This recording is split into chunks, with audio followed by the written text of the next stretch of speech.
Dear law graduates, येत्या 30 November रोजी तुमची ए-आय-बीची एक्झाम बी-सी-आय थ्रू कंडक्ट केली जाणार आहे आणि त्या अनुषंगाने आपली ए-आय-बी स्पेशल बॅच जी आहे, ती 10 ऑक्टोबरपासून सुरू होणार आहे.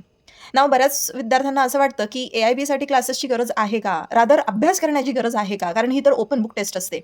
तर बघा, ही जरी ओपन बुक टेस्ट असेल, तरी काय होतं, की लॉच्या तिन्ही वर्षांमध्ये किंवा ज्यांनी 5 वर्षांचा अभ्यासक्रम कंप्लीट केला असेल, त्या 5 वर्षांमध्ये बेरॅक्ट हे कधीही वाचलेले नसतात. असे बरेचसे विद्यार्थी असतात. कारण की ते कुठल्यातरी रेडीमेड नोट्स वरती निर्भर असतात.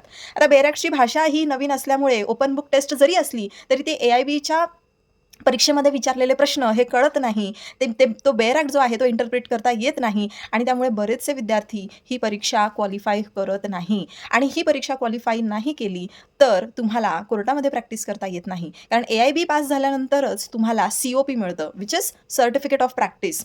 तर तुम्ही फक्त लॉची डिग्री घेऊन चालत नाही, तर तुमच्याकडे हे सी-ओ-पी पण असलं पाहिजे. लॉची डिग्री आल्यानंतर तुम्ही फक्त एक लॉ ग्रॅज्युएट असतात. You are just a lawyer. You don't become an advocate. Advocate हे नावापुढे तुम्हाला कधी लावता येतं? ज्यावेळेला तुमच्याकडे सी-ओ-पी असेल. आणि आय एम नॉट लाइंग दिस, पण माझे काही सीनियर जे आहे ते आजपर्यंत ए-आय-बीची एक्झाम क्लिअर करू शकलेले नाही आहेत, ओपन बुक टेस्ट असली तरीही. सो तुमच्याकडे जी वेळ आहे ती वेळ वाया घालवू नका आणि आपल्या क्लासेसचा रिझल्ट सगळ्यांना माहीत आहे, हा 100% आहे.